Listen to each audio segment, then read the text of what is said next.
Hey everyone, this is Marcus, financial planner, tax enrolled agent, and author of the Retirement and Tax Playbooks, and I wanted to give you my quarterly market review. So before we get started, remember to hit the subscribe button and the notification bell so you are notified every time that we upload a video. So the financial markets have worked overtime to assess the future global economic picture. Now, when the quarter began, the stock market was just beginning to pick itself up from one of the worst and quickest declines in history. It was a 34% decline from February 19th to March 23rd, and it was really just an indication of just how weak the economy was going to be in the second quarter. And so the economic numbers that were released over the past 3 months, it basically confirmed the story that the stock market predicted. The unemployment rate, it peaked at 14.7%, when over 20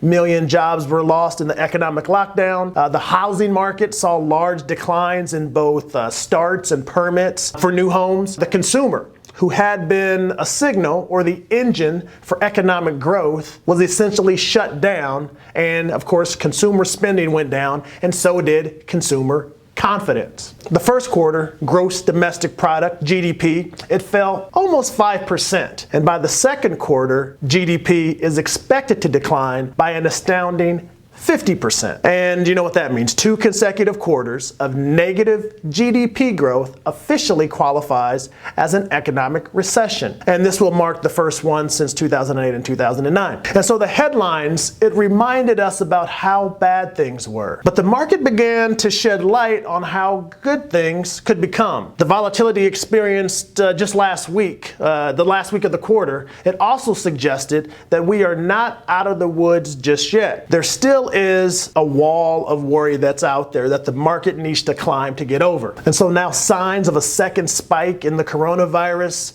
is causing some states to basically slow down or even reverse their reopening plans. A coronavirus vaccine is still a few quarters away. The 2020 election, combined with all this social unrest and China tension, I believe it creates a recipe for continued volatility in the second half of this year. Now, despite all the current news and anxiety, the stock market had an excellent second quarter as it's looking towards the future. Actually, it was the best quarter since 1987. The Nasdaq returned just over 30%, surpassing the 10,000 mark for the first time. The S&P and the Dow Jones posted gains of nearly 20%. International stocks even participated as developed markets and emerging markets had double-digit returns. Look, when this year began, no one could have predicted the way the market was going to pan out for this last 6 months. And so now that we're here, it's a perfect time to reflect on your financial plan and investment goals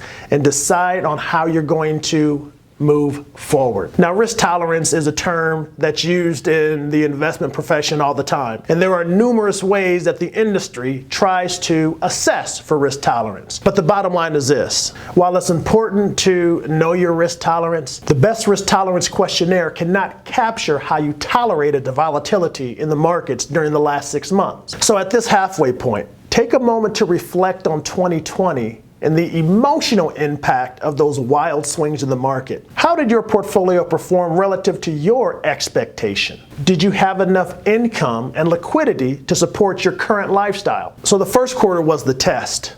The second quarter gave you an opportunity to adjust, or not.